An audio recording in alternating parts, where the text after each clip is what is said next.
This video is sponsored by Surfshark, the best VPN on the market. Surfshark is an app or browser extension that allows you to change your location to access websites in other countries and keep you safe from hackers. For example, we here in Ireland can access other countries' Netflix libraries, streaming services such as The Zone in Spain for those all-important Premier League games. Surfshark keeps you safe and private by protecting everything you do online.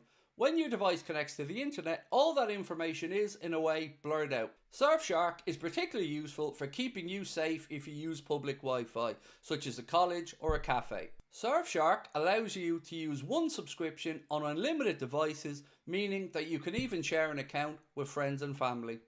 On top of this, Surfshark offers a 30-day money-back guarantee, so if you don't like it, you can even get your money back. Our sign-up offer gives you Surfshark VPN for just over €2 per month and up to 4 months free. Why not scan the QR code on screen or use the link in the description to take advantage of this offer.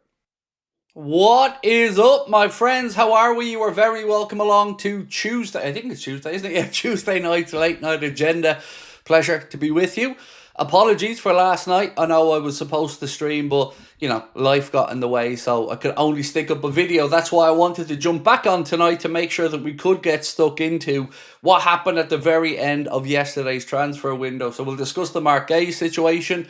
We'll talk about some potential, legal questions, shall we say, around the Isak situation because, some people are still digging holes for themselves, and we'll talk about that tonight. We'll discuss Ten Hag getting sacked. We'll talk about PSR in Liverpool and the wiggle room we have there. We'll talk about the potential of us going back in for Guehi, either in January or in the summer, and anything else, of course, that you guys would like to discuss. We are here to do it. Pleasure as always, right? I can already see somebody messing in the chat saying, I can't wait for the window to start again. It's only just closed, and I got to say I'm a little bit relieved that it's closed. It's been a very, very, very long summer, but a fruitful one for the Reds, who, of course, got a lot of good transfer business done. So, let me know where you want to start off with tonight. For me, the story that jumped out to me today was about Luke Edwards, really, and the, shall we say, incendiary comments. Yeah, let's go with that one. So Luke Edwards said, and I still can't believe he actually was stupid enough to write this, but he said some insiders suggested from April onwards that Isak was behaving badly and playing like somebody who did not want the team to qualify for the Champions League, as he knew it would make it harder for him to explain to Hound supporters why he wanted to go. They just won't let this one go, will they? They just will not let this one go. It's absolutely pathetic at this point. And again, Newcastle on their side of this seem very, very oblivious to the fact that the hypocrisy on show is outstanding. They got Visa in yesterday at the end of the window after he did pretty much what Isak did. But, of course, you won't see much about that. It's all on Isak. Isak's the problem. Isak's the bad person. It just winds me up. But you know what else Isak is, ladies and gentlemen? He's our number 9. And that's the most important part in all of this. Alexander Isak is Liverpool's number 9. So let's talk about that. Right. Let's get stuck into a bit of a warning coming out as well towards Luke Edwards and others that have been writing that. Chris Williams wrote a piece to say, sources informed via individual inside Universal 22, who are, I believe, Isak's agents, they are looking at whether there's a defamation of character case to answer for the publication of highly controversial, unverified remarks in a UK national newspaper about Isak deliberately trying to sabotage matches. Now, that is a big, big claim to make, so let's see what comes of that, and of course, we will keep our eye on it for you. Victor, how are you, sir? Said, Guehi's time will come. Just a tough life lesson that he probably needed, and many others too. I've been reflecting on areas of my life where people exploit me. It's been very useful. Well, I hope that life turns in the right direction, Victor, and no more exploitation is there. Appreciate your insight on it, and it's probably a good jumping off point for us tonight to discuss. This, to me, is a clear indication of nice guys finishing last, and we spoke about this a little bit. he played it like a model pro, Mark Guehi. He was out there playing for Crystal Palace week in, week out against Fredrikstad, in the league even on Sunday against Aston Villa late on Sunday night. And he was in Liverpool clothing after doing everything. Medical, doing his farewell video for Crystal Palace. And Steve Parish then pulled the plug last minute. So what we've learned from this is that people who act up, be that Isak, Isak, Garnacho, or anybody else, they got their move. But the nice guy, the guy who tried to be respectful to his club, he gets shafted. And he ain't very happy about it from what I can gather today. There's been some suggestions that, well, he may even put out a statement saying he doesn't want to be Palace's captain. This source here, Ed Aaron, said one source close to Mark Guehi said he's considering whether to continue as Crystal Palace captain. And then Ed Aaron's also wrote, other members of the squad are also believed to be upset that Mark Guehi was denied his move. Now, I read an article earlier on today, and they suggested that Glasner wasn't going to resign, that it was just a stern warning to the chairman. This is very, very clear, though. The chairman's been bullied by his manager here. Again, I don't know what this says going forward about Crystal Palace, but Mark Guehi is unlucky here. But he will get a huge move. Whether that is to Liverpool or not remains to be seen. I believe it will be. But like I said, it's football. So we got to talk about what could happen. And on that, there's already been some links to him with the likes of Barcelona, Bayern Munich, Juventus. But Liverpool could, of course, look to sign him either in January or at the end of the season. I guess if it's in January, the question is what might the number be that Liverpool would be willing to pay for Mark Guehi in January, and would either side want to disrupt the season halfway through? I don't know the answers to those questions, but I do still expect that we will see Mark Guehi as a Liverpool player eventually. I think we're still short in defence. Thoughts? I understand that thought process. I really do. Guehi would have been lovely to get in, but we can't say it wasn't for a lack of trying. And if Mark Guehi is the one that they wanted, they're just going to have to bide their time. And we're going to be looking and hope that we don't pick up too many injuries or anything like that, mate. So I definitely do get where you're coming from on that. I just don't know, man. I don't know what's going to happen there in the future because, like I said, I didn't have much of an inside scoop on the Mark Guehi situation.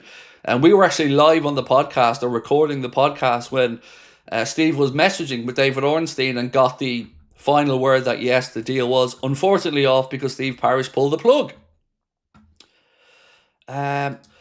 Crypto said, after yesterday's behaviour, I can definitely now confirm that Glasner kisses the tip of a hot dog before eating it. Guaranteed horrible behaviour. Look, it is what it is. I understand it from the manager's perspective. Like, the manager wants the best players he can have there. I get that. But when the manager next summer comes knocking on the chairman's door and says, hey, chairman, I need a centre-back. If he hears the word, sorry, mate, no money, he knows who's to blame for that, himself.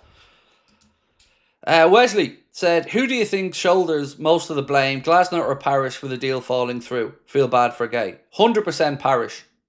100%. Now, look, you can say blame or not blame. That's open to interpretation, but Parish makes the decision. So ultimately, the decision rested on Steve Parish's shoulders, and he did exactly what he said he couldn't afford to do for his football club, which was let a centre-back of Mark Guehi's quality leave for free. So the question now is, do Liverpool come back in January for a much reduced fee? Guesstimation seems somewhere between 15, 18 million pound, or the Liverpool wait till the end of the season, give Mark Guehi a big signing on fee and sign him on what would, technically be a free contract. James Pearce seems to believe that Liverpool will get their man eventually.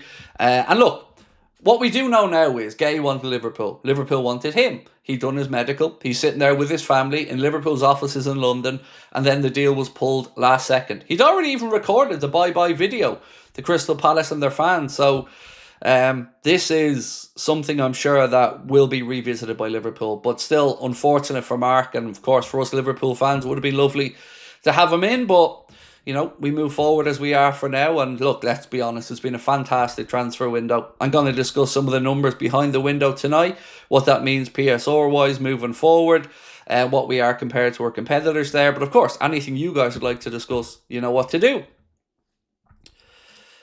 Chad, how are you, my man? Said, what kind of coach steals his player's dream? I'd love to be a fly on the wall in that conversation. It's a mad one, though, isn't it? Because they acted like this was a last minute dash. And the one that they were looking to bring in, the one that caused this deal to collapse, was Igor from Brighton, their 6th choice centre back. Brighton's 6th choice centre back. That's the one that fell apart because he got a sniff of more money, I think, at West Ham. Certainly having worked with Graham Potter previously at Brighton, it seems like they turned his head, and then once the 6th choice centre back of Brighton wasn't coming, they pulled the plug on the deal. So how much of a difference maker the 6th choice centre back of Brighton would have been for Crystal Palace remains to be seen. But what type of coach does it? I guess a desperate coach, mate, in this regard. But it'll be interesting to see if somebody comes in for Glasner in the future, a big club, a Bayern Munich or somebody, if he has a change of mind and runs for the hills. But like I said, it's unfortunate for Mark Guehi. I was reading a really interesting piece about him earlier on. His dad's a pastor. He's a very calm, composed, rational man. And I'd say it would take a lot to rile him. But like I said, nice guys finish last in this football world, unfortunately. And you've just seen an example of why Isak and others did what they did to get their moves. Because they now have them. This one from Max. Evening, Craig. Hope you and your family are all good. Love all of your content. Thank you, sir. Can't wait for the season after an outstanding transfer window. Yeah, family are all good. Thank you, mate. Just had an evening yesterday that I wish I could forget. It wasn't a great day all around. So had a little bit of a dash at the end of last night that I had to sort it out, and that's why I couldn't come on and stream. But as always, I do appreciate your understanding. And with regards to the window, yeah, it's been brilliant. Absolutely brilliant.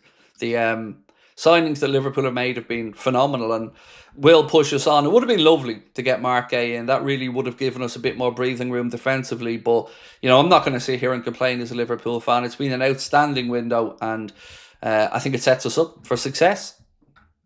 So before I move into some more super chats, let's look at some of the numbers around this season's transfer window. So the net spend, let's talk about that. Even though we're going to be spoken about as maybe going out there to buy the league, this has already started in social media. I'm sure you've seen it. We aren't even the biggest net spenders. Arsenal spent more money net than us. Now, net spend obviously means money that you've spent and money that you've recouped. It's the average, or it's the difference between the two. So Arsenal spent £257 million net in the window. Liverpool spent £0.4 million. So Liverpool almost £40 million less net than Arsenal, but yet the narrative is somehow that Liverpool are trying to buy the league. The club that has no money, but seemingly has a lot of money, Manchester United, had a net spend of £170.7 million. Spurs were next on the list, £154.2 million. And lastly, we had Sunderland coming up in 5th place, who spent more money net than Paris Saint-Germain in this summer's transfer window, £141 million. A lot of money there. Now I'm going to take you through what that means in a couple of moments for us PSR-wise, so we'll let the chat fill up because this will be a bit of a long-winded piece, so bear with me. Let's dip back into the chat. Soft kitty, warm kitty.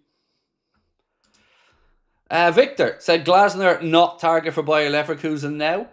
I can't believe Ten Hag only lasted a couple of games. Like, what must they have seen to decide that quickly that this lad is not the guy?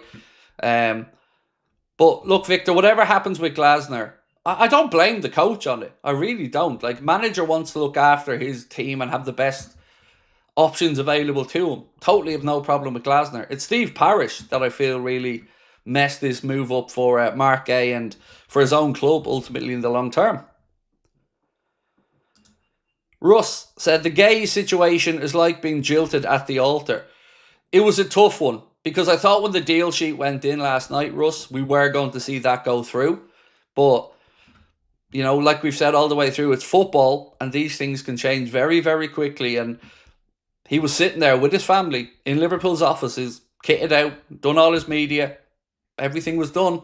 But Parish bottled it, is what I would say. And again, he's going to have to explain why there's a £35 million hole in Palace's finances down the line. Daniel said, I think we're going to see a lot more of Glasner. I think it takes over Pep at City next season. Thoughts? I've no idea who takes over from Pep. I'm more interested to see, Daniel, what punishment, if any, is dished out to Manchester City over the charges.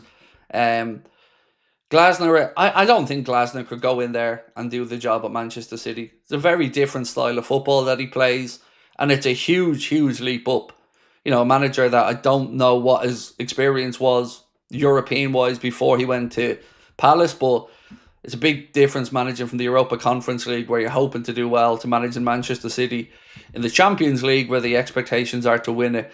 But ultimately, let's see what happens. I have tried to think a few times, Daniel, about who will fill those shoes from Guardiola when he moves on. And truth is, I still haven't come up with an answer that I think will work, which is good, right? Because there isn't really anybody that can fill the shoes of Pep Guardiola. Although you may have said that about Jurgen as well, and Arne so far has done quite well. Paul, is some of the blame on Liverpool? Could have gotten him earlier in the window for 40 million, or maybe offered Gomez Leone on loan to Palace. Still an amazing window. Excuse me. I guess, again, Paul, perhaps, but they still would have had to find a replacement. Now, there's some articles doing the rounds, Paul, that suggest there were conversations had in March time where they were told that Guehi was looking to move on. So they really had all summer to find a replacement, never bothered their arse doing it. So could the blame be on Liverpool? Maybe to some extent, but I don't think we should be fingering blame at Liverpool on this one, because we were ready to follow through with it and get our guy for 35 million plus a 10% sell on.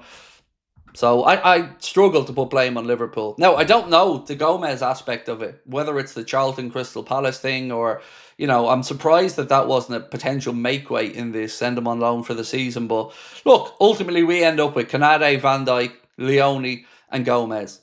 Good selection of centre-backs. If Gomez can stay fit, that'll be great. If Canade can keep playing like he did against Arsenal, that'll be great as well.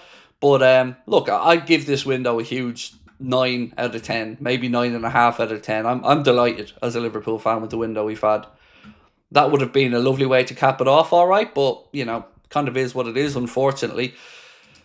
Stargirl, how are you, my friend? I hope you're well. I feel sorry for Guehi in a way, because they humiliated him in front of the world. Cups are hard to win. We might win the Champions League this year, but not again for another 10 years, and he could miss out.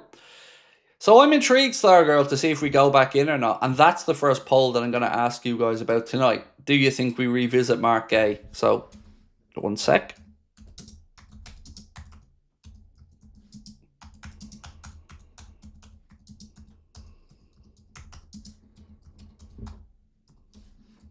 Right.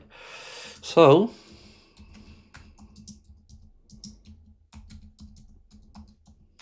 one sec. I just want to write this out with a bit more context.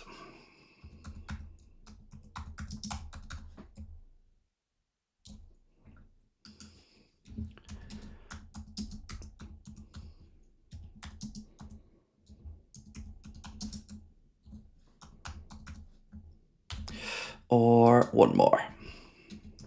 Right, so do you think we revisit signing Guehi? Yes, in January for a reduced fee. Yes, next summer for free, or no? So let's see what people think on that one, and we'll drop back into it in a couple of moments. Martin Lawrence, how are we, my man? Said, very sorry for Guehi to have a move taken away like that. Glasner is taking a chance introducing a bit of toxicity into the Palace dressing room. It's, look, like I keep saying, Glasner, I understand. He's the coach. He's going to want the best players available to him. If I was in his shoes, I'd probably have done the same thing. But it's on Parish for me, this one, because he needs to be stronger and look after his club. And like I've said many times, there will come a conversation next summer where Oliver Glasner knocks on Steve Parish's door and says, I need a new centre-back. And Steve Parish says, yeah, there's 15 million quid. And he said, but Steve, 15 million quid isn't going to bring in a centre-back that's going to replace Mark Guehi. And Parish will have to say, yes, but you made that decision when you didn't take 35 million quid from him. And now, well, we can't afford it. That's going to happen. And Glasner has to know that. So I'm intrigued to see how he deals with this situation in the future. I'd rather Guehi pockets the money himself now, said Barry Taylor. I think it depends what injuries we have in January. Yeah, I really am unsure yet, Barry, what happens in January. Some people think we will go back in, but at the back of my mind, I just have it that in a World Cup year, I don't know if Mark Guehi is going to want to move mid-season. I hope he does, and I do hope we go back in, but I'm not going to sit here and give anybody any guarantees at the minute because I don't know that to be absolutely the case. Now, I'm going to move on through more comments in a second, but I want to read you out something that was on the Echo regarding PSR because I think it's really, really important to give everybody an understanding of how we could do the window we did, how we're still within the PSR guidelines, and what it looks like on Liverpool's finances. So give me 2 to 3 minutes and I'm going to run through this for you now. So, from this financial year, for which Liverpool began on June the 1st, the additional amortisation costs have been created and they currently sit at about £84.9 million. Liverpool's amortisation cost for 23-24 stood at about £114.5 million.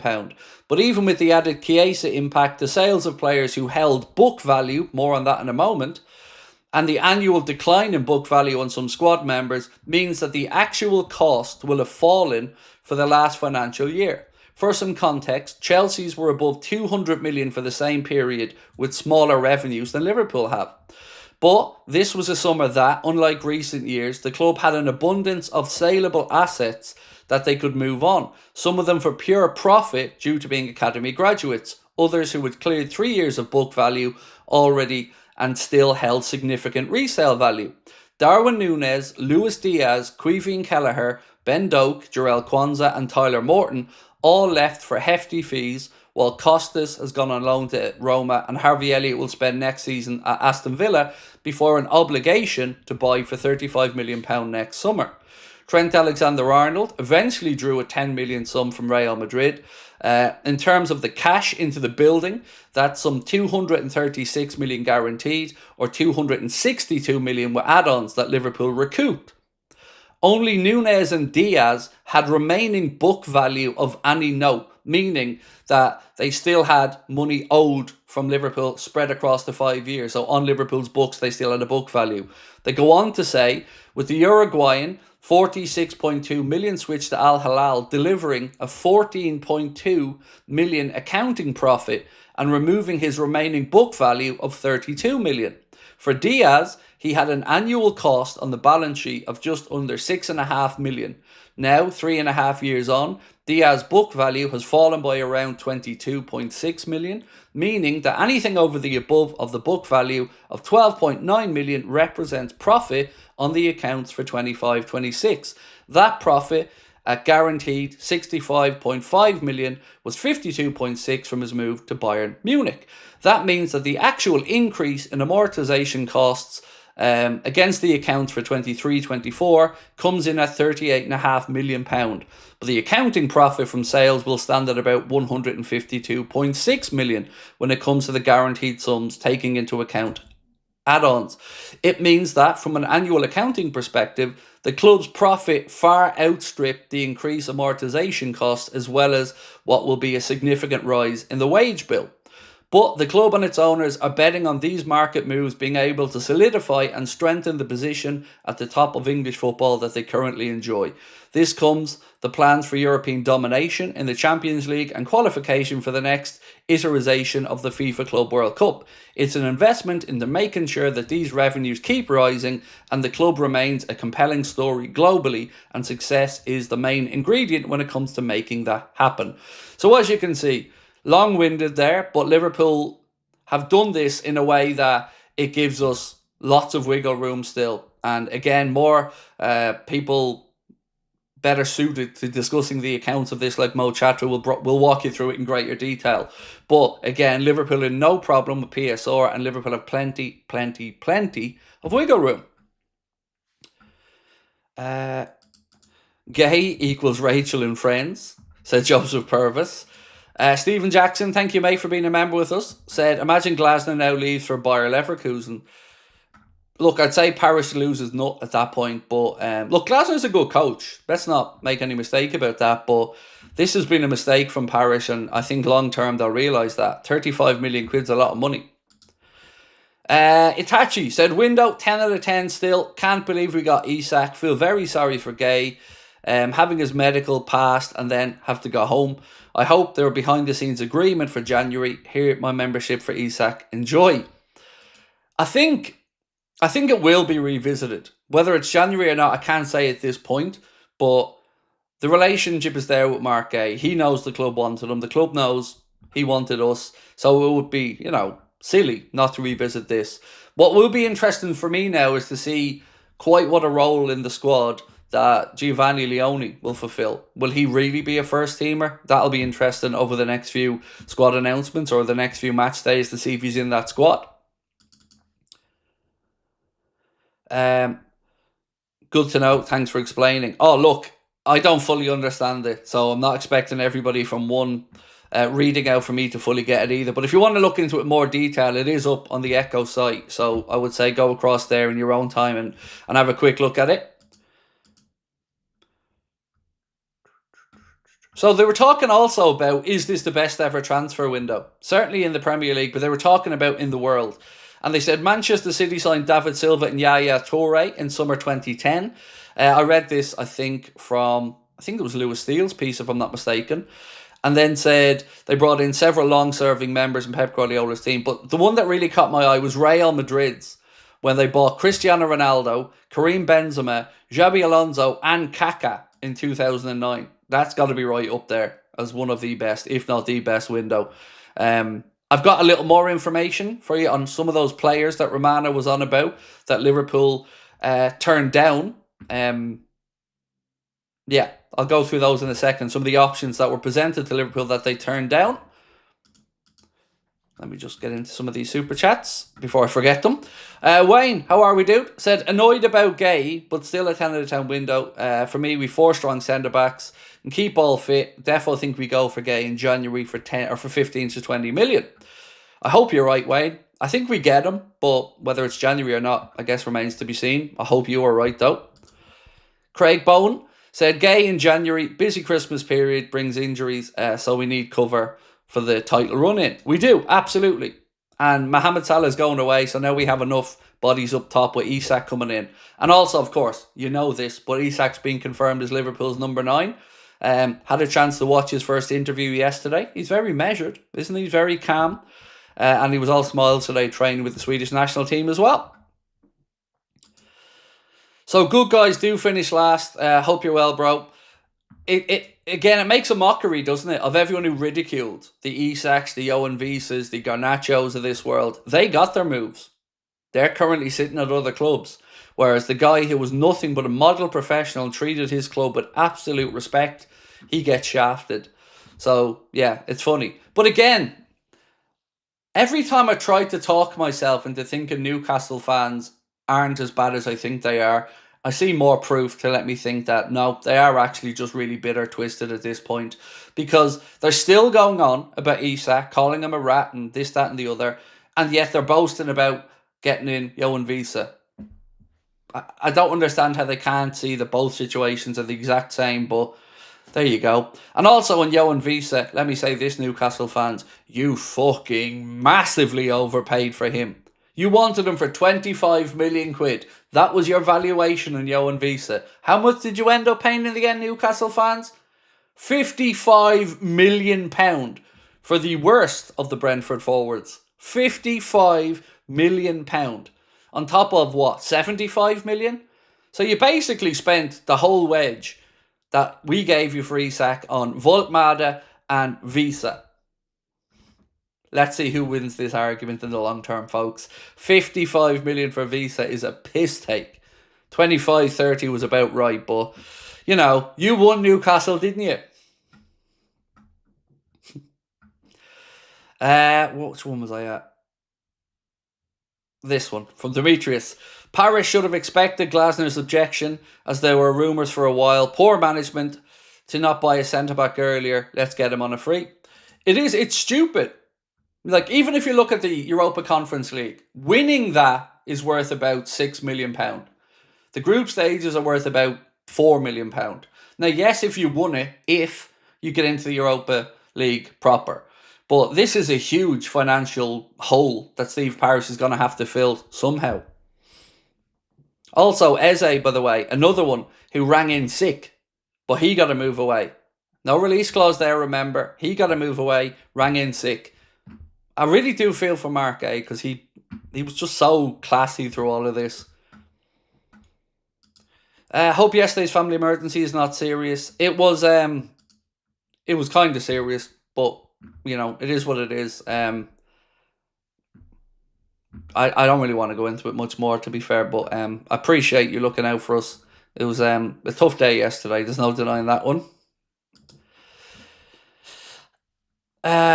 Paul said, hate to be the one to say it, but Liverpool will, of course, have an insurance policy for Jota affecting the net spend. I still don't know on that, Paul. You said forever a number 20. I still don't know. I would imagine there'd have to be, but I certainly can't say to you in any definitive terms that there is or isn't. I really just don't know, my man.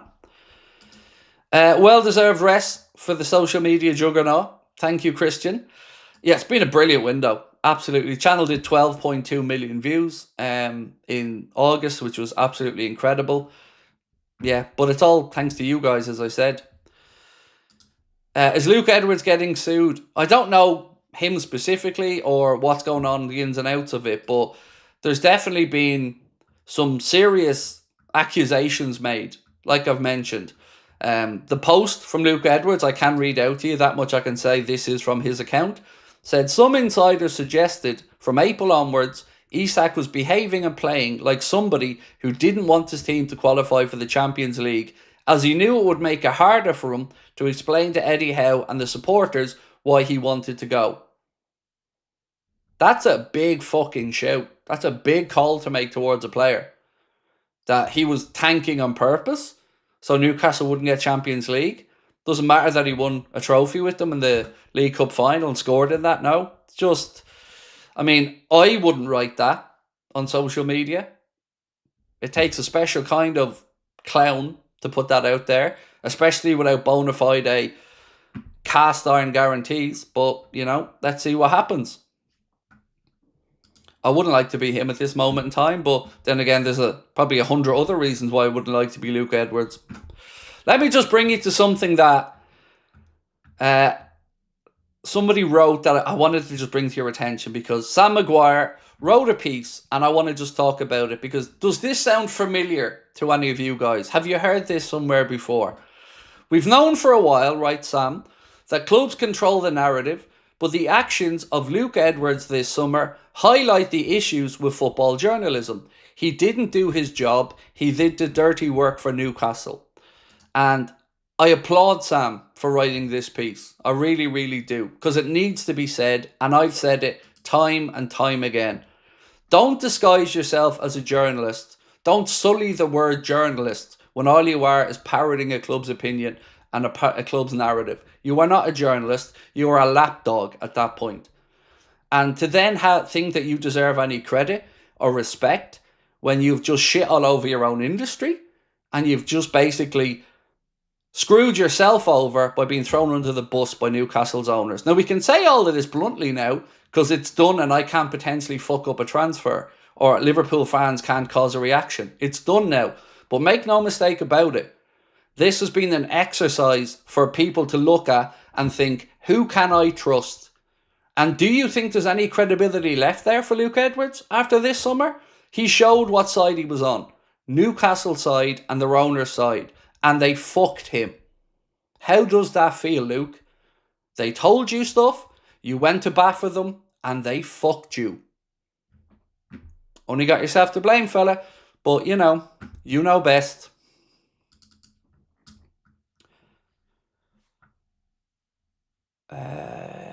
Where was I at? Christian said, well deserved. Thank you, mate. Appreciate that. Done that one. And then this one from Chris said, hey, Craig, how are you? I'm good. I'm good, man. I'm good. Like VVD, Liverpool have told Guehi that they will come back for him in January. Oh, I've no doubt about that, Chris. I've no doubt that there'll be conversations that they will go back in, because there's already now a relationship formed there between Liverpool and Guehi's representatives. And of course, they were in the offices in in London. He was sitting in Liverpool kit. he'd done his medical. You know, he'd filmed his goodbye video for Crystal Palace. Craig, please could you tell us those 3-4 players? Yes, certainly, mate. Sorry, apologies. I got a bit of a tangent there. Absolutely, dude. One sec.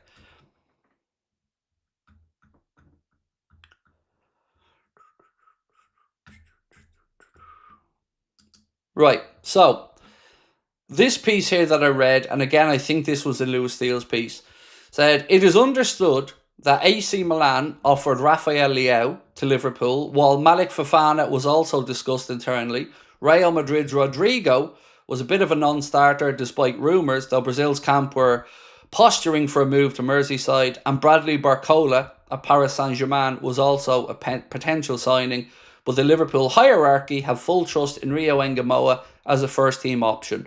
So the 4 players were Rafael Leao, Malik Fofana, Rodrigo and Bradley Barcola. They're the 4 players that Liverpool could have had the opportunity to look at to sign, but decided that they only wanted Isak and got their man in the end. So again, Rafa Leao, Malik Fofana, Rodrigo and Bradley Barcola were the 4 players.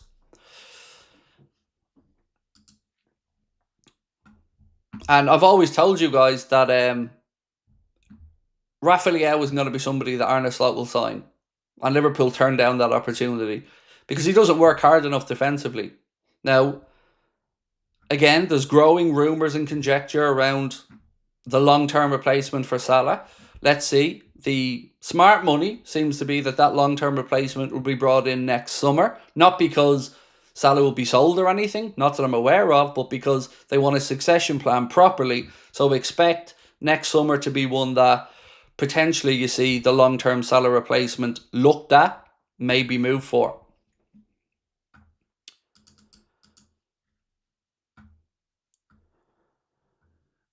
Siesta said, is there anybody in the chat who thinks Leone could start above Canade ever this season? Probably not. Maybe in Italy you can give us some insight, but they're not really in a position to put a young Premier League player or a young player in the Premier League. So I'm unsure. Like, I don't know much on Giovanni Leone. Like I said, I'm still waiting to see him in a Liverpool shirt, but certainly Liverpool feel like they've got a superstar there. There was a post today from Lewis Steele that said Liverpool believe they have signed the best young defender on the market in Giovanni Leone.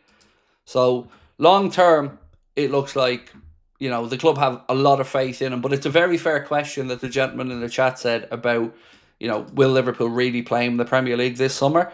That I don't know the answer to. I guess we're just going to have to wait and see. Here's one. Do you want another little chuckle at Manchester United before we move on? And this is from Laurie Whitwell, who knows all things Manchester United. He said, Manchester United explored the conditions of bringing Danny Welbeck back to the club this summer. Danny Welbeck back to Old Trafford. That'll restore the glory days, lads. That'll do it. Even thinking that out loud should be enough to be laughed at.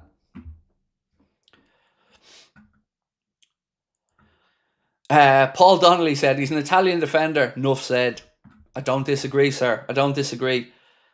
The next Maldini, said Anthony. Did you hear about the Grimsby stuff, said Pasky. Yeah, Samu, I'm not joking, dude. Welbeck. Yeah, I'm deadly serious. Couldn't believe it when I read it. Nearly fell out my chair, mate. But yeah, that's it, Samu. Danny Welbeck, dude. Come on, it's mad.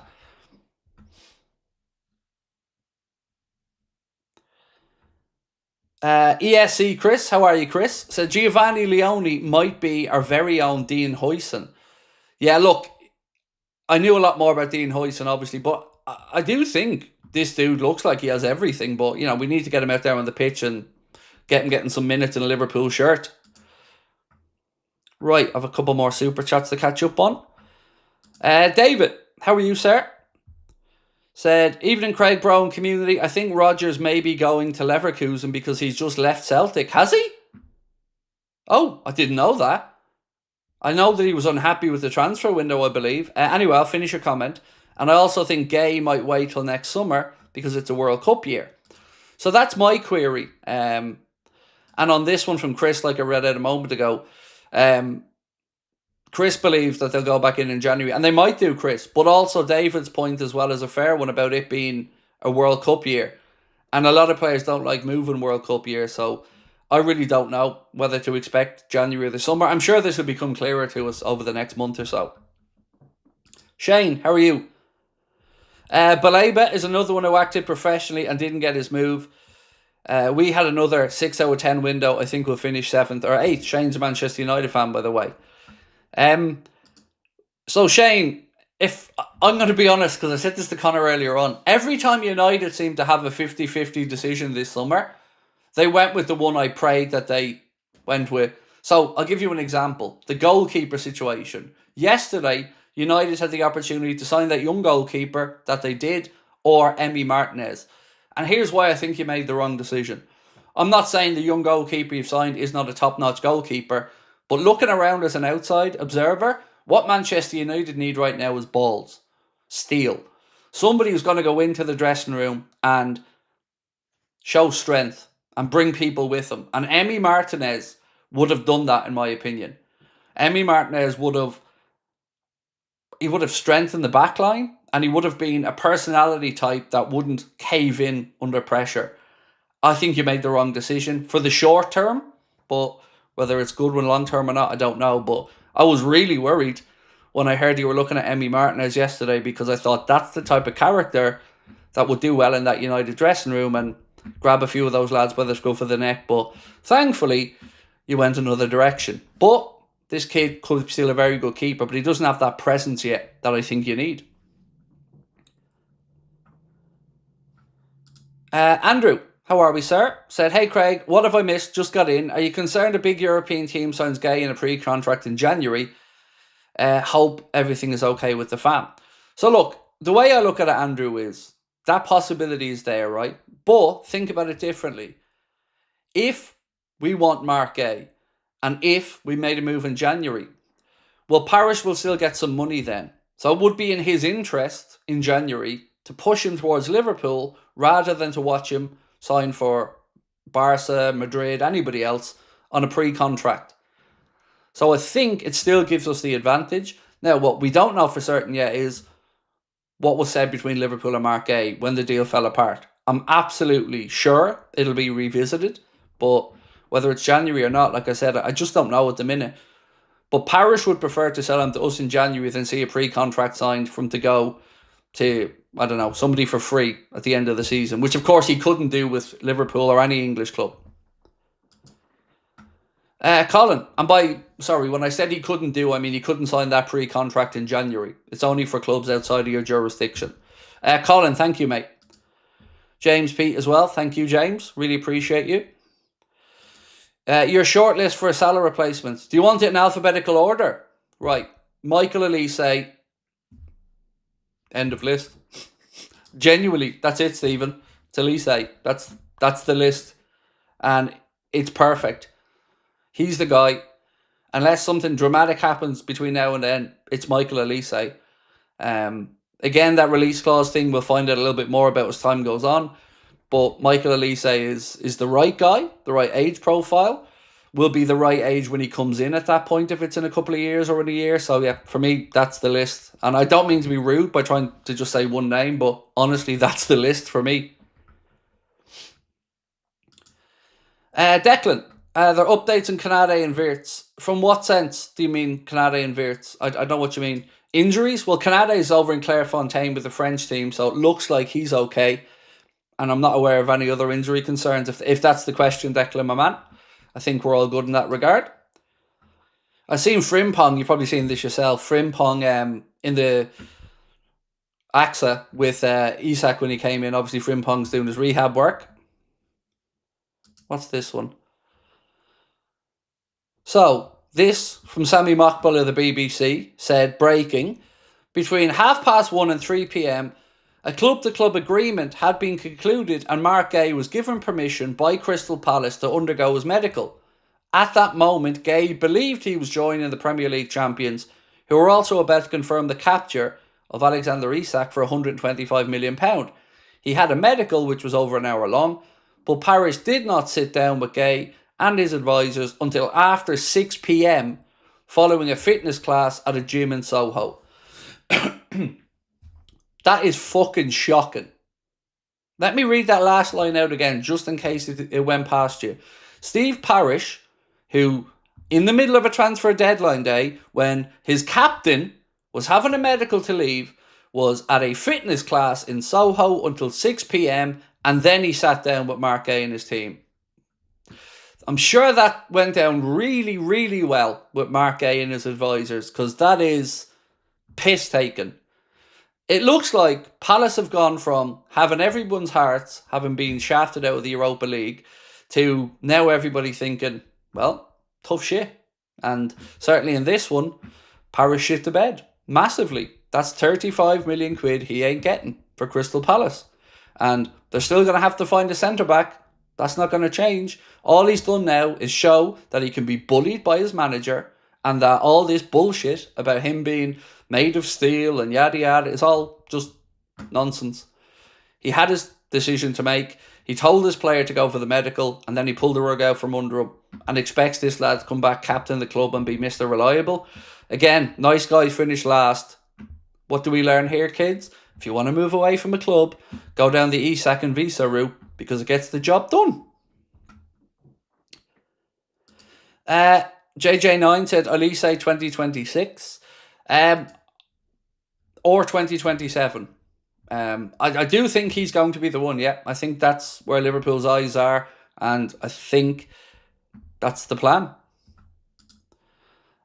Shane said, I wanted Martinez so badly. On the Welbeck story, we may as well have looked at bringing in Chicharito. My club is actually finished. I really didn't get that one. And like then at the same time you were like sending Hoyland out the door over to Napoli and looking at Welbeck. I don't get that at all, Shane. But there's a lot about United's business, mate, that I haven't understood. Donald said, me and my brother Shane are big fans. Keep it up. Thank you. Really appreciate. And it looks like you're both Irish fellas as well, which is makes it even sweeter for me, mate. I love when I get support, obviously, from my own countrymen and women. So thank you so much.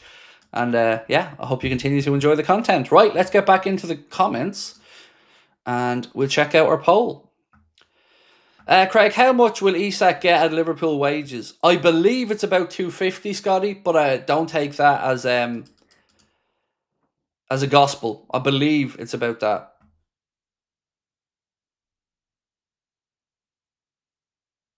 So, David, none of us here can find anything to say Brendan Rodgers has left Celtic, mate.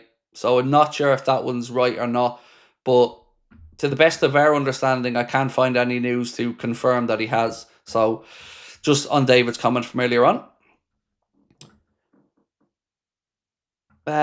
Luke James said, hi Craig, maybe I'm trying to make myself feel better on the Guehi disappointment. But do you think not signing Guehi will be a blessing in disguise for Leone rather than being fifth choice? Yeah, no, it's a good shout. And, you know, we'd seen this before when Kwanzaa broke through, that he took the chance when it came his way. I really can't speak with any authority on what's going to happen with Giovanni Leone because, again, I don't know much about the kid. But what I still want some clarification on is the future of Ibrahim Kanade, because I still stand over what I said. If you have a player running down his deal, I'm not sure if you're going to get 100% focus for the season, especially when it comes time to start talking about pre-contracts. So no doubt, if we don't see anything on a Kanade extension in the next 2, 3, 4 weeks, you're already going to start seeing the stories about pre-contract agreements with Madrid in January, pre-contract agreements with PSG. So yeah, we need to remove that headache as quickly as possible. And bringing in Mark Guehi would have at least given us the cover, but now we don't have it. So it's a bit of disappointment at the end of the window. But like I said, it's been a really good window. And I'm very happy as a Liverpool fan with the business we have done. Where's Soho? It's in London, Nathan, mate. It's in London. How come Gyökeres doesn't get any hate whatsoever? He refused to go pre-season because he's not at Liverpool. And there's one thing. Who was it said this one? D's or DYS. Sorry, there's one thing that is pretty clear here. There's been double standards all the way through this transfer window about a lot of the coverage. Isak has basically taken the brunt of all the crap that Gyökeres didn't get, the Visa didn't get, that Garnacho really didn't get. Isak was the poster boy this summer for all the crap. And the hypocrisy and two-faced nature of a lot of the coverage has really pissed me off as a Liverpool fan. Really, really, really annoyed me. And you've raised a very good point. Where was all that? But the part I was eventually coming around to, dude, was the reason why Isak's gotten all is fear. Now that's the sweet spot here for us. Fear. Because they're worried now. They know that we have a ridiculous set of players at the club. And everybody was petrified of this happening. You could almost see some of the journalists and club-centric coverage from others outside of Liverpool praying that this didn't happen. Apart from Arsenal fans praying that their own club would cancel the Gyökeres deal to try and get Isak. It's hilarious, but, you know, it's all about fear. But they tried to dress it up about it's some moral stance. No, it's not. Like you've correctly pointed out, dude, it's double standards all the way through. But, you know, we got to be able to cut through and see through that nonsense.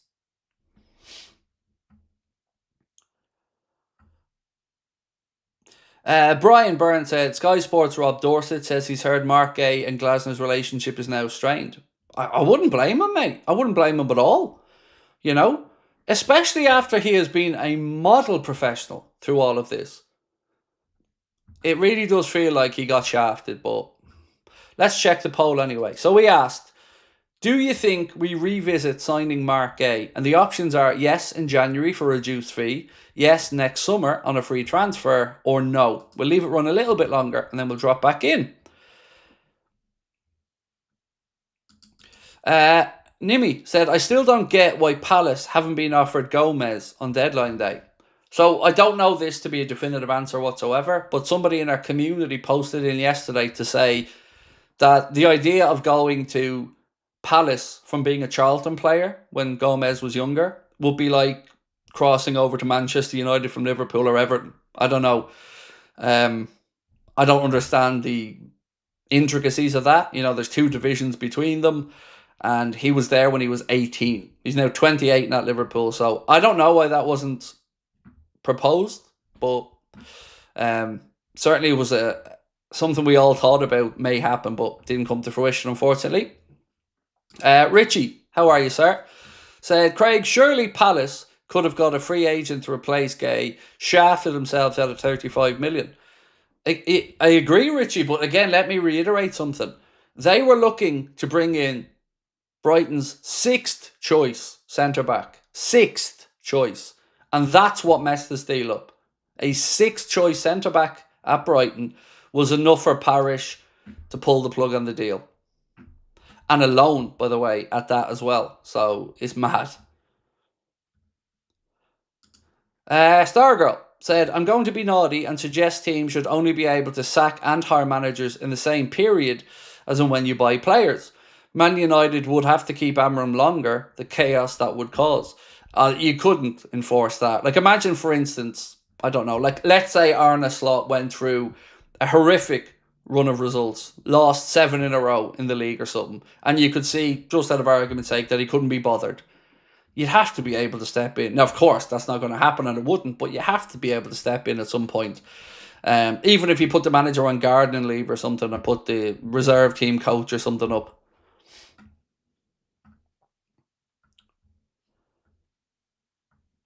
Naturalist said, Mo Chathra posted a whole list of centre-backs available for Palace to look at. So funny.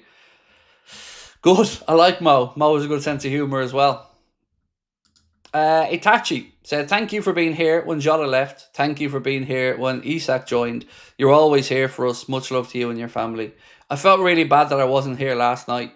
I really hated that I couldn't come back on because I didn't want people to have questions about the whole Guehi situation that maybe they couldn't get answered, or yeah, I feel really bad about that, which is why I made sure I at least got a video out trying to explain a few things last night. But thank you, my man.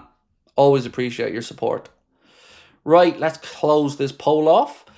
Almost at the 3,500 mark, so we need about 50 more votes. So if you haven't voted, please do have a quick vote on it. And also, if you haven't hit that subscribe button, you know what to do. The podcast is out, like I promised. It went out at 11 p.m. last night, where we discussed everything. The Arsenal game, we discussed the transfer business, and a few other bits and pieces in between. Right, so nearly there. We've got 20 something more to go, and then we'll call it a 3.5. Sorry about being weird about these things. I just love round numbers. So we always try to get to the next 500 when we do a poll. Nearly there. 5 more to go. There we go. Legends. Right, so 78% of the people that voted said that they think we will revisit them for a reduced fee in January. Next was next summer on a free, 16%, and 5% said just no, we won't revisit. Fervid said, Craig, sounds weird, but I was worried about you when you didn't show last night. I hope everything is good and sorted with your family. It was a tough night, mate. I'm not going to lie to you. It was a tough night for different reasons that, I can't really go into. But today's another day, so we go again. But I appreciate you. And that's why I put the video up as well, just to show my face. Colin said, podcast fantastic to see the lads' opinions. I'm glad you like it. So the reason we have that 3 people on there is we're very different people. So Steve is very measured, very deliberate, very poised. I'm a bit of a wild card, and Chris is enthusiastically upbeat most of the time. So I think it gives a good balance. And especially when we disagree on something, like I was having none of the fact in that podcast that this in any way made sense for Palace or was a good business decision. I was having none of that because it just doesn't for me.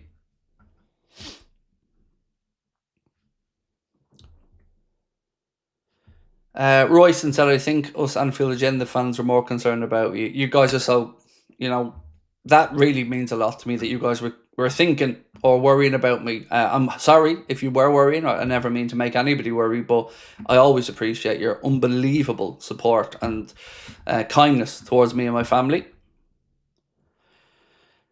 Right, let's keep going. Trav, 17, how are you, sir? Said, now Guehi won't be here yet. I want to see Leone getting some minutes. I really believe he could hit the ground running and seriously challenge for a spot in the starting 11. We've got a wonder kid. Yeah, look, loads of people who have watched more of him than I have, Trav, have said exactly what you've said, mate. That he is an absolute top-notch player. And like I said, the post here from Lewis Steele said, Liverpool believe they've signed the best young defender on the market in Giovanni Leone. So I'm excited by him because he looks like an absolute specimen of a fella, like 6'5" at 18. Wow. LFC Spectre, thank you, mate. Appreciate that. I'm going to have a go pronouncing this. Olawa Tomiwa said, I hope we see Leone against Burnley. I just want to see him at some point, mate, yeah. Also, you may see him in the Southampton game in the League Cup. Keep an eye on that one as well. We may see him in that one. Obviously, we may see a first start in that game as well. If he doesn't get one before then, for Rio and Gamoa as well. One piece here that Lewis Steele wrote about Hugo Ekitike was Liverpool's data team ranked Hugo Ekitike alongside Erling Haaland and Kylian Mbappe were considering number 9s of that age. When looking at his numbers last term, Liverpool noted that he was a standout striker across Europe for everything but goals scored. So Liverpool believe that they can add that last little bit there to Hugo Ekitike, but all the underlying numbers were showing that he was a proper player. So here's one about Erik ten Hag. Maybe we should all just become shit football managers. What do you reckon? You probably don't know what I'm on about, but let me explain to you why. It's a very lucrative business being a shit football manager. Erik ten Hag has earned £19.5 million, £19.5 million in 10 months from his sackings at Bayer Leverkusen and Manchester United. Nearly £20 million from being terrible at your job and getting sacked. Nice work if you can get it. Ten Hag wants to get back into management immediately if suitable offers are received. Grimsby, what are we thinking? Ten Hag? Could do worse. Maybe. Cooks said, hope all is well, mate. We'll win the league for this community. I think we are going to win the league, mate. I'm really confident now. I said all the way through, if we didn't get Isak or a top-notch forward, I was worried for the depth over the course of the season. But with Isak in, yeah. And I tell you what as well, I'd say they're shifting some amount of Isak 9 shirts because I know personally 4 people who bought them immediately. Brian, over in Boston, ordered himself one. Connor was straight on today to get himself an Isak 9 away shirt. So, yeah, I think it's going to be an incredible season ahead. Like, look at our forward options now. Mohamed Salah, Cody Gakpo, Isak, Ekitike, Ngamoa, and Chiesa. If we can get Chiesa up to a decent level of fitness, we're gonna be pretty damn good this season. Liverpool is the most hated club. City cheated, won everything. Clubs are not even outraged with the 128 charges not resolved. I'll never understand that Liverpool gets so much hate, mate. I don't understand it one bit. Doesn't make sense to me for a club that usually acts in a classy way. But fuck them. You know, they hate us because they ain't us, as somebody once said. Itachi said, I want the Isak 9 green shirt. Yeah, that's going to be gorgeous. I can't wait for the training gear around the green shirt as well. Grimsby are far too good for Ten Hag, said Chris Palmer. We once had a certain Bill Shankly as our manager, allegedly left after having an affair with a woman who lived next door to his parents. Oh, to your parents, Chris. I do agree, though. You're too big of a club, Grimsby, for old Eric Ten Lasso. Plymouth Argyle road to quadruples. Oh, you've deleted that. Keane deleted it. I was just about to read it out. I can still read it out, though. If Liverpool win the league, can I get 21 sprayed in my forehead? I don't think I will be getting a sprayed in my forehead, mate, to be honest with you. Did I see Harvey took 9 at Villa? Yes, George, I did, and thank you for bringing that up. Harvey Elliott did indeed take number 9 at Aston Villa. And also, Harvey Elliott put out a statement today after his time at the club, which, if you haven't read, I will read out for you now. Harvey said, when I joined Liverpool in 2019, it was a dream come true for me and my family. As a young child, I travelled the world supporting the team as a fan, and world will never explain the feeling I had when I pulled on that famous red shirt for the first time as a player. Over the course of the last 6 years, I've experienced so much and grown from a young 16-year-old boy into a man during my time at the club. Growing up, I could never have imagined that I'd go on to play 150 games for my boyhood team, winning 7 major trophies and culminating in being part of the squad to have won the Premier League last year with such a special group. Thank you to everybody at the club for welcoming me from the very first day I arrived and for looking after me ever since. Thank you to the board and Jurgen Klopp for helping me live my dream becoming a Liverpool player. To Arne Slot, all of the coaches and staff who have helped me along the way, and of course my teammates. It's been a privilege to play with you all, and I feel very lucky to have made so many lifelong friends along the way. To the incredible Liverpool fans, thank you for making me one of your own and for always supporting me through both good and tough times. I will always cherish the bond we have together. I'll always have Liverpool in my heart. It's now time for a new challenge. I'm incredibly ambitious and feel at this stage of my career it's important to be in an environment where I'm able to have the opportunity to play and progress as much as possible. Thank you for everything. See you soon. You'll never walk alone. Absolute class act, and wish Harvey Elliott nothing but the very best, and hopefully our paths do cross in the future. Now, on that, Liverpool do have a sell-on clause and a buyback option in Harvey Elliott's contract. So just to confirm what we didn't know initially last night, there is a sell-on clause and a buyback clause in Elliott's deal. Right, so we've read this one out already, but just in case you're late joining us, this just shows how bad Steve Parish and Palace were yesterday. So again, Sammy Mockbell of the BBC said between 1:30 and 3 p.m, yesterday, club to club, agreement had been reached between Mark Guehi, Liverpool and Crystal Palace. At that moment, Mark Guehi believed he was joining the Premier League champions, who were also about to confirm the capture of Alexander Isak. He had a medical which was over an hour long. But Parish did not sit down with Mark Guehi and his advisors until after 6 p.m. following a fitness class in a gym in Soho.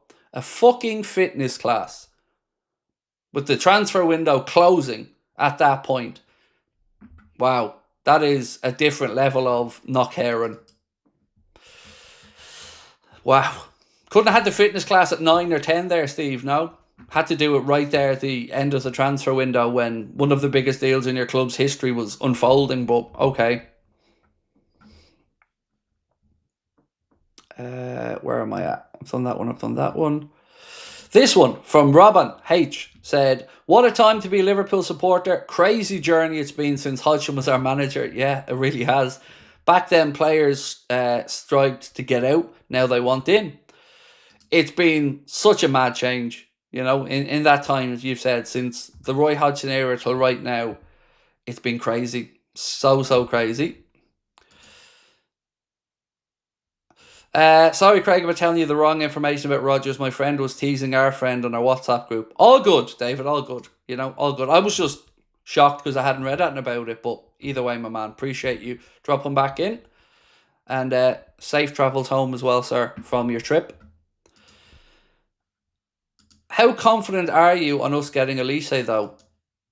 I mean, you're not going to hold me to this in a year or 2 years' time, are you? Because what I say now could change dramatically. But how confident am I? Very, for a few reasons. The clause that I don't believe is 2029. I don't believe Plettenberg's information on that one. But also, it makes sense. Because even in 2 years' time, let's say, Michael Elise be 25. Right into the point of his career where Liverpool usually look to bring in these big signings. So I do think there's a very good likelihood of that happening down the line. But of course, we'll see what happens between now and then.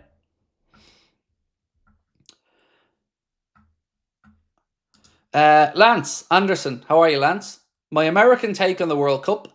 We'll be cheering on our Dutch lads next summer. Can't wait for the break to be over. Up the Reds.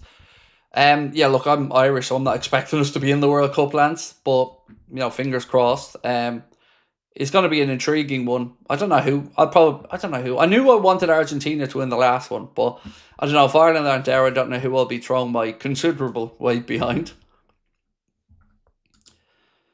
Adam, thank you, bro. My first super chat. Keep up the great work. That means a lot. Thank you. I really appreciate it. Love when someone sends in a chat for the first time as well, my man. So thank you so much.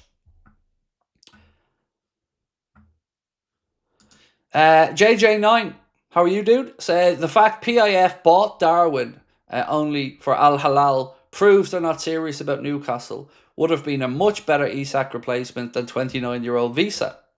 For me, I've long held a thought process that they're getting fed up in Newcastle. You know, and I'm not saying this is a fact, by the way, not at all. This is just my view. When you look at it, what have Saudi done in sport? Well, they've come into boxing and they've been able to become big players, and you may even say control a lot of boxing. They've gone into golf and they've made big waves in the golf world as well. I think there's a few other sports they're involved in as well, but football, well, yes, they've had big strides with the World Cup and stuff like that, and you know, the relationship with Gianni Infantino. But the Premier League has this pesky little thing called rules, and they have to abide by those rules, particularly if they want European football. And I feel like they thought they'd be able to throw money at this and figure out a way to get Newcastle supercharged to where they want them to be. So I'm going to be an interested observer over the next few years to see if they do get bored of the project up there. But can we clear up one thing, please? This, what I'm going to call now, fucking myth about Newcastle fans being these really lovely, really supportive, really kind fans.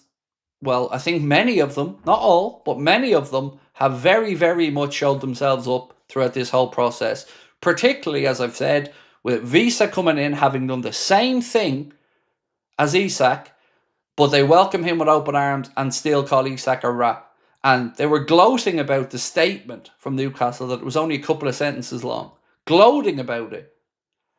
They have short memories, don't they? They really, really do. And I can't wait till they see Isak winning big trophies in a red shirt. And they're reminded of a player that they used to have, but now they've got Johan Visa. Enjoy that, lads. Oh, and again, how much did you pay? £55 million.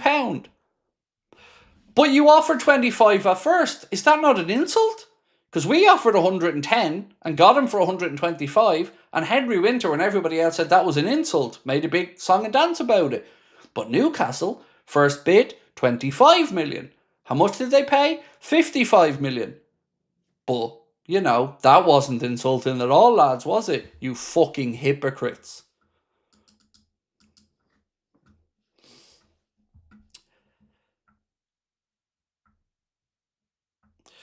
Chris Palmer said, it's easy to be kind and understanding when you don't think you're going to win anything. A sniff of success and they show their true colours. So, it's not just that. It's really frustrating when they just want to vilify us and others. Nimi, I'm sure I read this one out earlier. But if I didn't, let me apologise and read it again. I hope this intense month hasn't affected Isak mentally too badly. You can sense in the interview that he went through a traumatic period, and also he'll probably get booed in every stadium. Not ideal. I'm sure that he's been through a lot, Nimi, like you've said. And again, I'll bring this up just to, again, apologise to you for not initially reading that one out. I'm sure it was difficult. And like yourself, I was a keen observer to that interview. And he seems like a very deep, thoughtful person from the few glimpses we've seen there in the interview. And he probably will get some treatment in these stadiums. But sticking the ball in the back of the net shuts people up very quickly. And what's that phrase? He who laughs last, laughs longest. And he's come to a club now that he knows he can really go on to win big trophies at. So, long term, he'll be looked after, loved by the Liverpool fans. And, yeah. I keep thinking, what would I have rather had? Isak or Voltmada and Johan Visa for a combined 135 million? I know who got the better deal out of that. But Newcastle fans, you're welcome. You're welcome. You know, the big boys came in and gave you some pocket money to go and spend on players. It's not our fault that you spent all your pocket money in one go, overpaying for Johan Visa, who, by the way, nearly shit the bed on the whole transfer. I don't know if you guys have heard this story, but one of Johan Visa's representatives had to go sprinting through the Newcastle training complex because he forgot to sign one piece of the paperwork, and it only went in with 30 seconds left. And that's with a deal sheet. 30 seconds left. So we nearly didn't get that move. Alex said, seen some journalists or some Newcastle fans wishing career-ending injuries on Isak and Ekitike. Had respect for their fan base in the past, but not much now. So, look, I know some individual Newcastle fans that I like, but I would be a liar, Alex, if I said a lot of the goodwill I had towards them is still there. It isn't. They've been absolute kids during this. Children. Again, Liverpool booed Trent, and we never heard the fucking end of it. And that was a handful of people. Newcastle fans selling Isak is a rat t-shirts outside the club ground with a free box of matches. And they're Grey fans, loyal, supportive. The hypocrisy on display, Alex, has been absolutely mad, mate, through all of it. And I think, and I hope at the end of this transfer window, everybody sees whose side who's on. Because as Sam Maguire wrote in that piece, it's very clear when somebody's just parroting a club's opinion. But they want to be taken seriously as a journalist. They want people to believe their work when they're basically being insincere in what they're writing a lot of the time. Because they know these people aren't stupid. They know when they're being led down the garden path, but they make these decisions to enhance their access to these clubs. But again, your reputation's in the toilet. I wanted to read out something on Romano because if this is true, it just reinforces my belief that he's greasy. I didn't get a chance to say this to you guys last night, but there was a guy on X that Connor sent me a screenshot of his account that said, how bad is this, by the way? Paddy Power boosted Fabrizio Romano, and by boosted means they boosted the odds, of Fabrizio Romano to tweet, here we go, between 6:30 and 7 p.m. He announced numerous signings and supposedly purposely avoided saying, here we go, until 7:03 when he announced it. And he finishes off the post by saying, hope it was worth it. I don't know how many more times his greasiness needs to be shown to the world before people realise, like I've said all the way along, he's a gun for hire, and I don't know what he actually brings to the football industry, other than lining his own pockets with his 50 quid Kylian Mbappe here we go t-shirts. 50 quid for a cheap printed t-shirt. I don't even consider him an actual journalist, to be honest with you. I just don't. I don't like him. Never have liked him. And that's just bad form. And I have no idea about the boosting. I don't use Paddy Power, and I don't know about that special offer, but it's a bit coincidental if it's 7:03 and he then tweets it. So I'll explain it again because some people say they don't understand it. So Paddy Power boosted Romano to tweet, here we go. So basically they gave higher odds. They increased the odds to 10 people in to bet on this. So the bet would have been, do you think Romano says, here we go, between 6:30 and 7 o'clock, we've boosted the odds of it. So people go in and put money on it. And this person said he announced numerous signings and purposely avoided saying it. Then on a 7:03 announcement, so 3 minutes after the advanced odds end, he announced, here we go, having not said it on other ones. So I don't know what to say to that one.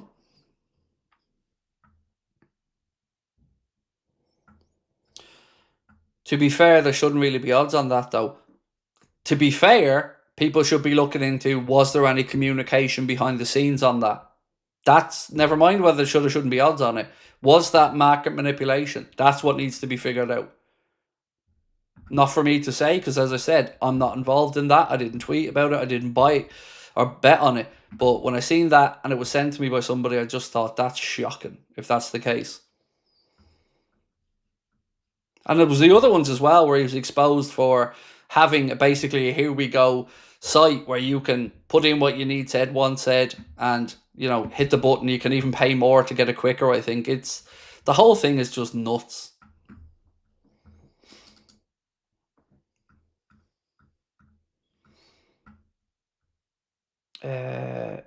This one.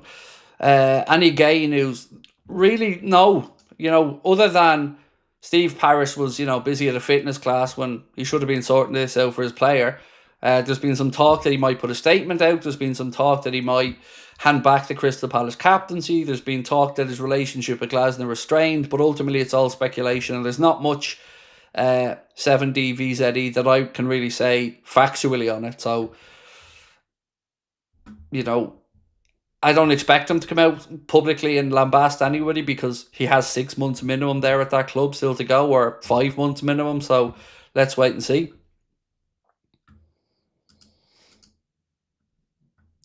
Ed Aaron said Mark Guehi is extremely unhappy after being denied a move to Liverpool. Understand that Guehi is planning to release a statement. Here's my favourite one, though, is a Sports Joe post where they use Sky Sports as the source. And they talk about net spend. Liverpool, £218 million net spend. Arsenal, £257 million net spend. Now, I want to ask, who had the better transfer window? So who had the better window? So, Liverpool. Net spend. What was this? 218.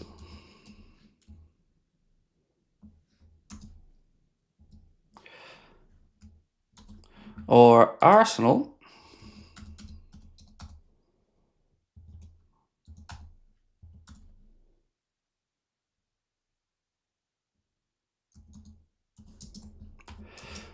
Net spend. What was Arsenal's net spend again? 35257.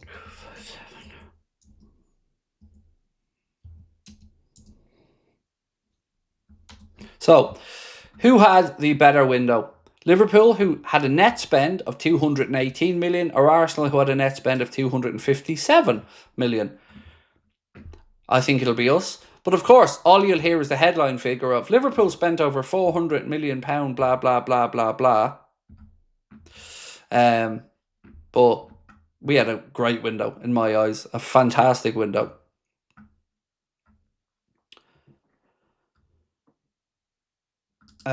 We wish you a refreshing couple of days off now. Thank you, Massey, Pappy. I'm going to take Friday, Saturday, Sunday off. So I'm going to do some scale back stuff between now and then, but I'm going to take Friday, Saturday, Sunday off completely.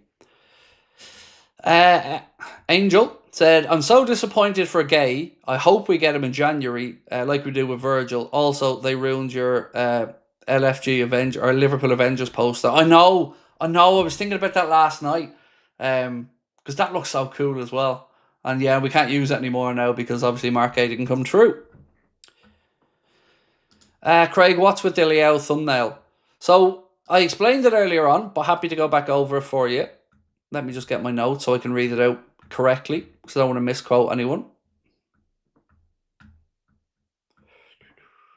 It was this one, I believe. Yeah. So, the reason he's on the thumbnail is a piece that I read from Lewis Steele that said, it is understood that AC Milan offered Rafa Leao to Liverpool, with Leon's Malik Fofana also discussed, Real Madrid Rodrigo, and Bradley Barcola of Paris Saint-Germain. So they are 4 players that Liverpool either were offered or weighed up looking at, and in the case of Leao, were offered but chose not to, because they wanted just Isak. And they didn't want to block the pathway, as this piece says as well. They said Bradley Barcola at Paris Saint-Germain was also floated as a potential signing, but the Liverpool hierarchy have full trust in Rio Wengamoa as a first-team option, so they decided against signing a winger to go all out for two state-of-the-art strikers, which is why we signed Isak and Ekitike, and we didn't move for a winger. But yeah, it's interesting to see that Leao was offered to Liverpool, because I think Spurs looked at him as well late in the window, if I'm not mistaken. Johnny Rico said Arsenal signings are more of the same, not upgrades. Well, Zubamendi's a good piece of business for them. I will say that. Gyökeres, I've always said that's a signing that I don't understand why everybody was losing their shit over, because he's decent.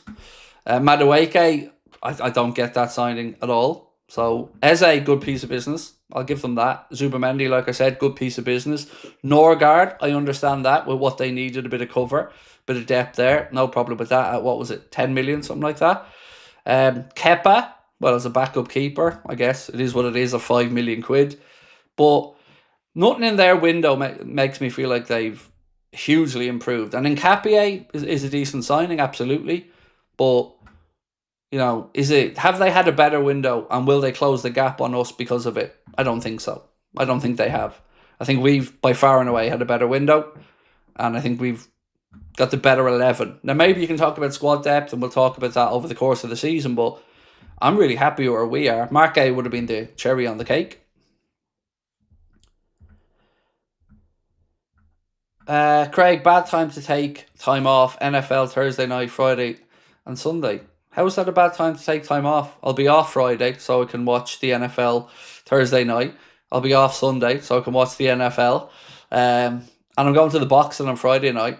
Going up to Dublin to watch Mick Conlan fighting. So looking forward to that one. It's JB said Zubamendi ain't all that. Eze's the only one I'd take for Liverpool in terms of level of player. You can say Nkapie, but that's a different story. Look, I think Zubamendi we've got to be fair on. We were happy to see him coming to Liverpool when we thought he was coming, and you know, didn't work out for us. We've got a very, very, very good midfield nonetheless. So, you know, all's good that ends good, or all's well that ends well, excuse me. But yeah, I'm not going to come on and lie and be a hypocrite. He's a good player. Wait, you're a fan of the NFL? Yeah, so about 4 years ago, I started watching the NFL, mainly because I was looking for a new area to bet in, if I'm being honest, at the time. And my research on NFL showed I thought there could be some decent betting to be done there. So start watching it for that reason, but then just loved it and then, became hooked. So yeah, who would be my team? The Packers. It was between the Packers and one more, but it doesn't matter who the one more was. We went with the Packers in the end. So yes, cheesehead. But I'll never get to go watch one over there, unfortunately. But yeah, I can't wait for the new season. Adam said, surely, Craig, results speak for a window. I guess they do to some extent, Adam, but I just wanted another reason to brag about our window, really do, if I'm being honest with you, because I'm so happy with it.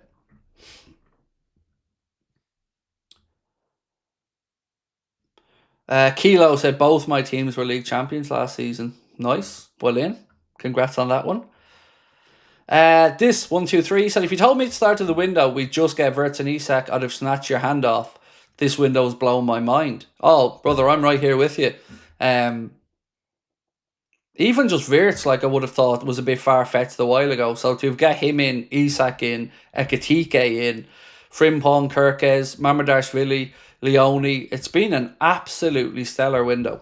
And then that's, the youngster that came in as well, the young striker from Salford, young Armin Petchy, the goalkeeper as well.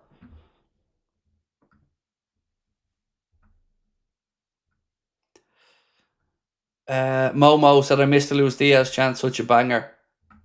I always find it funny that so many of the Bayern Munich fans didn't want Lucho to go there, and then he's gone in there and he starts scoring straight away, and now all of a sudden they realise the player they've gotten.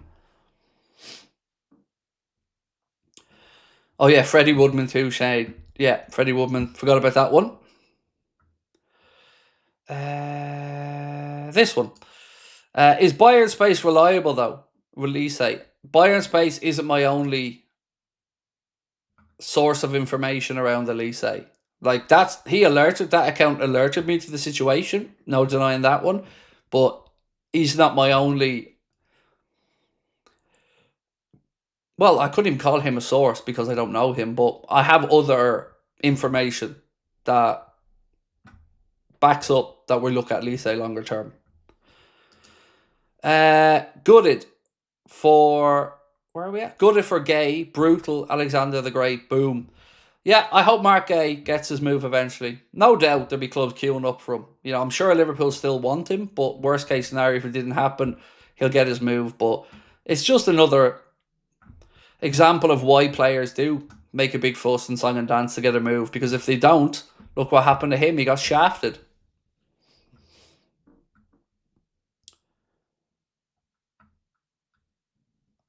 As you said, Craig, Newcastle were never going to get 150 million for Isak. We got him for 125. Yep.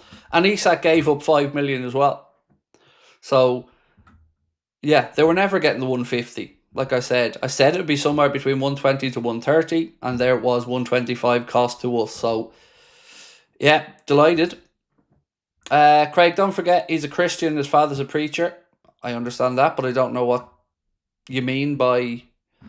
I don't know what you mean by that. As in, Kenneth, are you saying that he behaved... Look, the way he behaved, Kenneth, don't get me wrong, mate, impeccable. Mark Guehi, like you said, he has strong Christian values. And you can see it in the way he carries himself. But my point here was, it didn't do him any favours, unfortunately, did it? Now, we can hold his head high and he conducted himself magnificently well. And I'm sure Palace fans will have nothing but good things to say about him when the time comes for him to depart. But I don't know. I just don't know what message it sends out, sir, in the football world, where you do the right thing, you try to, be nice, you get fucked. You act like, a bit of a petulant child at times, you got your move. So, yeah, that's what my point was. Adam said, I love this club. For next summer, I predict we sign Elise and Wharton and possibly a left back. If Robbo doesn't sign, we'll sign Guehi in January for around 15 million. That I'm very intrigued to see, Adam, how much Liverpool do offer in January if they go back in. What would you guys offer, chat? Let me know. What would you offer in January if you were Liverpool coming back in? Danny said Craig Dom is undroppable, fully fit squad. Who starts? I don't know, Danny, because how do you leave any of those out? I'll get back to the numbers here in a sec. How do you leave any of them out? Like Wirtz, Maka, Gravenberg, Soboslai, all of them, you could make a really good argument like that you can't drop any of them.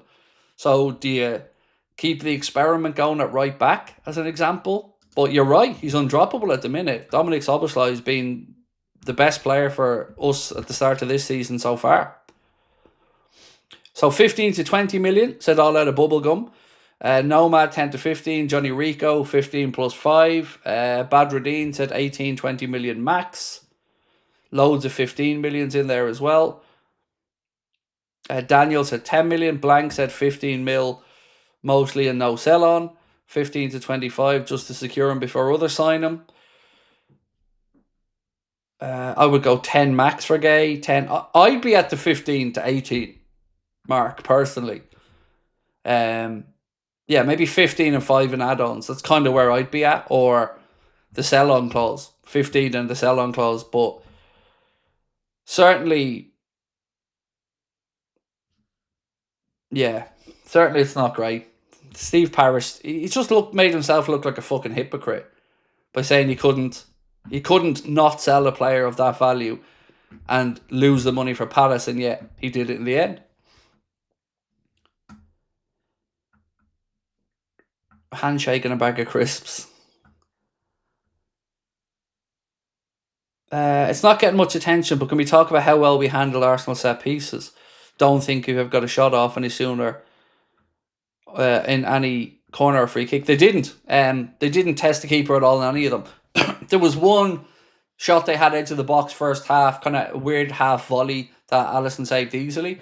But we talked about it on the podcast, and I've mentioned on the streams as well that we set up really well and defended those set pieces. So we've certainly covered it. But I do get your point. That was something going into that game we were concerned about because Arsenal are very good from set pieces. But yeah, we shut them down. And that's why I was so proud of the defensive performance we put in, because it's a marked improvement from the first two games.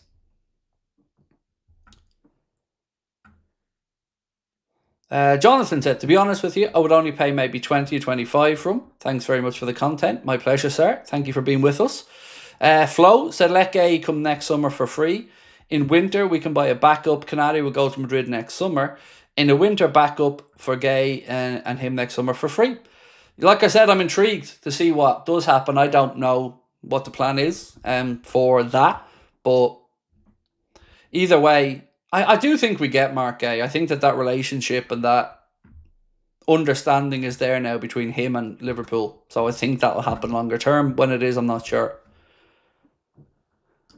West Side Story said, sad for Guehi. Hopefully Arsenal don't need a defender. No, I think at this point, he's going to come to Liverpool. I really do. Even James Pearce and others are saying that, it's going to happen. It's just a matter of when. Now, they would know a lot more about this than me. I've had nothing on the centre-back situation, like I've mentioned to you many times over the summer. Thoughts on the City transfers, said Tattard. I think they ain't going to perform well. So before the season started, I ran a poll on the channel and I asked everybody, who do you think is going to be Liverpool's biggest title challengers? And I was very firm in saying it was Arsenal. And a lot of people, most of the votes went to say Man City. But I didn't understand that and I didn't see it.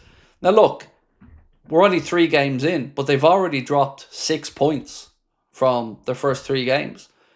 I just don't think with the Club World Cup, with Rodri working his way back to fitness, with Pep Guardiola's future somewhat up in the air, with the charges still hanging over their heads, and the signings they've made being a little bit underwhelming, I just don't see them as being real contenders this season. I never have. I was really scared of the old Man City team under Pep, with the David Silvas, the Sergio Agueros and that in it, but the rebuild, I don't think they've done very well with, to be honest. Rangers, decent signing. Cherky, bargain basement. Let's be honest, he wanted Liverpool, begging for a move to Liverpool, but we got Wirtz and then City and their fans tried to make themselves feel better. Marmouche, they don't seem to know where to really play him, or like they had much of a plan of what to do with him. So, yeah, it's Look, I never wish that club anything but misery because of how they have went about everything. Arsenal, I have a respect for in a sporting sense, but some of their fans are a little bit tough at times to deal with, except Lee. Lee's an absolute gent. The Pep Linders appointment has worked out well so far for City, said LFC Spectre. Yeah, Mr. All About Me there. I'm looking forward to his biography, How I Ruined Manchester City. Our journey. Would you guys believe, by the way, I'm going to read this out to you now because I have the number here to hand. 1 second. Would you believe that Chelsea were in profit this window? They made £17.9 million profit in this transfer window. That is a lot of selling. I think they sold over £315 million worth of players in the window, which is nuts. Some churn over there. Who else was in profit? So these clubs all made a profit in the transfer window. Aston Villa, 15 million net, minus 15 million net. So they made a profit. Crystal Palace, 17.7. Chelsea, 17.9. Wolves, just under 21 million. Brentford, 59.2 million. Thanks, Newcastle. You contributed 55 million of that for Johan Visa, who you actually thought was only worth 25. But, you know, great business. Brighton, 59.8 million. And then Bournemouth, 65.8 million. All those clubs made a profit in the summer transfer window.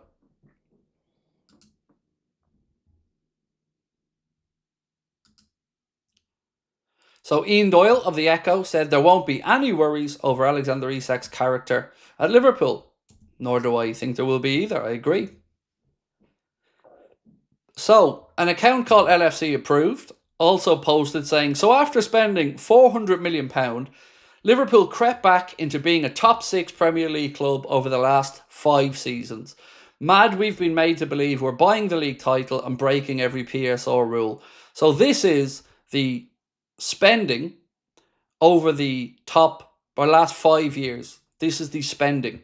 Chelsea, in euro, because that's where these figures are, €2.09 billion in 5 years. Manchester United, we have no money. We're sacking the staff, cut the crust off the Sambos, no tickets to anything. €1.18 billion.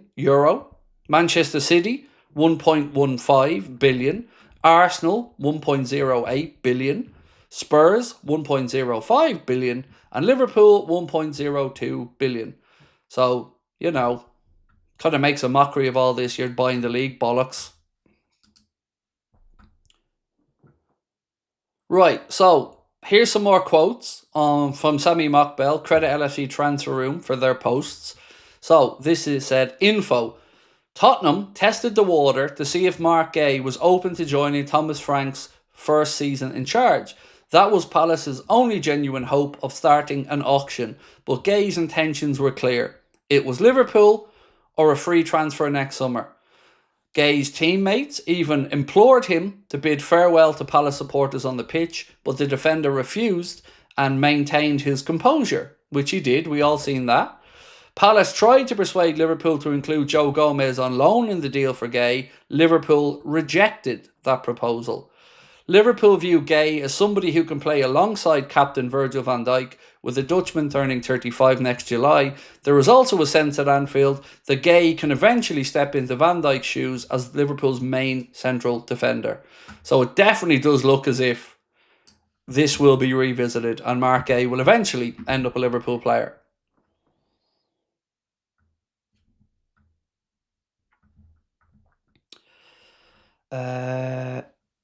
This one from Itachi said Isak is smiling again. I know, I'd seen him. And I hope he gets some minutes as well over the break, because any minutes he gets at this point will definitely benefit us as we move forward.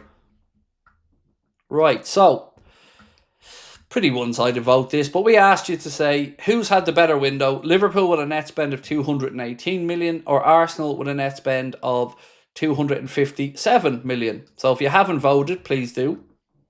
You know, just to make this as big a gap as we can for a little bit of shits and giggles. We'll miss the legendary Isak poll. I know, that was my one banker. coming in every time I knew, right, Craig, if you're struggling for a topic around, lash up an Isak poll, and that'll give you a few minutes. But look, if I can ask you guys a little favour, we're only 47 likes away from hitting 1,000. So if you can do that, that would be amazing. Thank you to everyone that has subscribed to our Clips channel, by the way. It's grown up. It's about 58,000 now, I think. So if you can, do subscribe to Anfield Agenda Clips as well. The WhatsApp, the window might be closed, but we're still going to make sure that we bring you team news, updates, information around injuries or anything like that. So if you haven't signed up to the WhatsApp, we've grown over 14,000 people now in our WhatsApp community. So scan that QR code on the screen. And the last thing I want to plug is my last ever live show in Liverpool. It is the 19th of October, the day we play Manchester United. We're going to be at the Hot Water Comedy Club. Tickets are priced at just £15, and all of our ticket revenue is going to be gifted towards Joe's Wheelchair Basketball Chair Fund. So all the money we make from this show will be putting straight into that fund. It is an all ages event, and it is the 19th of October, last ever time you will see my fat ass on a stage. Right, Craig, do we sign Guehi poll, new Isak poll? I don't have time for another poll. We're just going to run the end of that one and then we'll say adios in a few minutes. We can still do an Isak poll, just not about him signing. Yeah, absolutely. We could look at something like, will he score 10, 15, 20? We'll figure out a way to keep the Isak polls going. Robin said, Canade sign a new contract. What is your best guess? I don't have any information on it. I want to make that really clear before I speak, because I don't want people to say, but you said this. This is just a guess. I don't see it happening based off everything up to this point. You know, we've known that there was a difference on valuation there. Liverpool thought this much, Canade had that much. And nothing seemed to really move since then. Now, I would love to hear the news that he signed an extension, and we've got Guehi, we've got Canade, we've got Verge, you know, from January or whenever, next summer. But I don't know, and my expectation is that he leaves. But that isn't based off anything other than a bit of intuition and a guess. Adam said, just hope Isak doesn't get injured. Well, that's why Ugo Ekitike's here, to be fair, to give us that little bit of backup as well.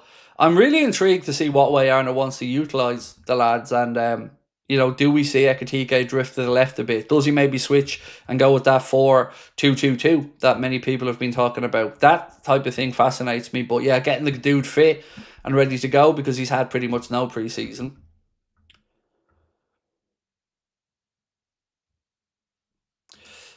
Stevie said, hey Craig, could you give a shout out to my old school friend Gary Baker? Chelsea fan and a little delusional.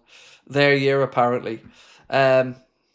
Sure, Gary, lots of business, but I don't think it's your year, bro. I just think just yet there's too many players in, a little bit too much change. Club World Cup, I think, well, you've already seen injuries with it, haven't you? Cole Palmer as an example. So, good squad, but I don't think it's going to be your year just yet, my man.